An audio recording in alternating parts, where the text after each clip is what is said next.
আসসালামু আলাইকুম, সবাই কেমন আছেন? আশা করি সবাই ভালো আছেন। আবারও চলে আসলাম আপনাদের মাঝে নতুন একটি রেসিপি নিয়ে। আশা করি সবারই ভালো লাগবে রেসিপিটি দেখলে।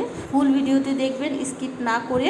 চলুন তাহলে দেখে নেই আজকের রেসিপিতে কি আছে। আজকের রেসিপিতে আছে ইলিশ মাছ, যেমন তেমন না, কিন্তু আজকে রান্না করব সর্ষে ইলিশ। এবার রান্নায় যাওয়া যাক তাহলে। প্রথমে চুলায় একটি কড়াই বসিয়ে দেব, তার মধ্যে তেল দিয়ে দিব। তেলটা গরম হওয়া পর্যন্ত অপেক্ষা করব।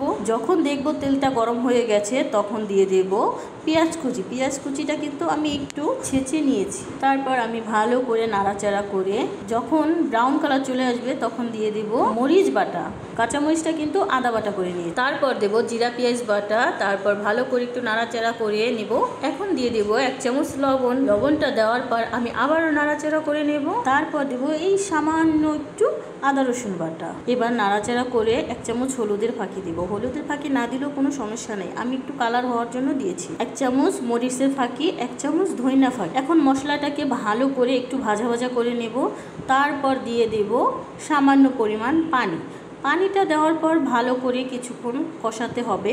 কষানোর পর এখানে দিয়ে দেব সরিষাটাকে ভালো করে আমি মিক্স করে বেটে নিয়েছি। এখন ভালো করে কষিয়ে নেওয়ার পালা।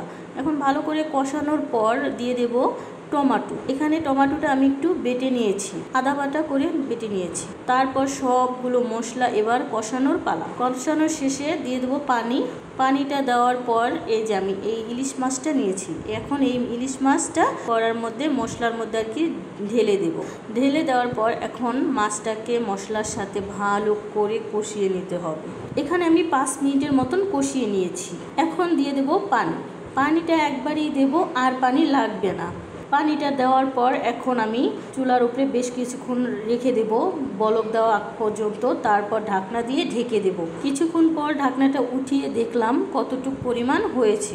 রান্না কিন্তু প্রায় শেষের দিকে চলে আসছে। এখন হাত দিয়ে একটু ঘুরিয়ে ঘুরিয়ে আমি নাড়াচাড়া করে নেব। তারপর এখন নামিয়ে ফেলবো। একটা বাটিতে আমি আস্তে আস্তে বেড়ে নেব, যাতে ভেঙে না যায়। তরকারিটা বেড়ে নেওয়ার পর কতটা লবণীয় হয়েছে বলুন তো, দেখে আমার এখনই খেতে ইচ্ছে করছে। অনেক সুন্দর হয়েছে, অনেক লোভনীয় হয়েছে। এভাবে রান্না করলে পেট ভরে ভাত খাওয়া যায়। বাসায় সবাই কিন্তু এভাবেই রান্না করবেন সর্ষে ইলিশ, এভাবে রান্না করে খাবেন। আর আমার এই রেসিপিটি ভালো লাগলে সবাই সাবস্ক্রাইব করে দেবেন এবং কমেন্টে জানাবেন কিরকম হয়েছে, শেয়ার করে দেবেন। সবাই ভালো থাকবেন। আবারও দেখা হবে অন্য কোনো রেসিপিতে। আল্লাহ হাফেজ।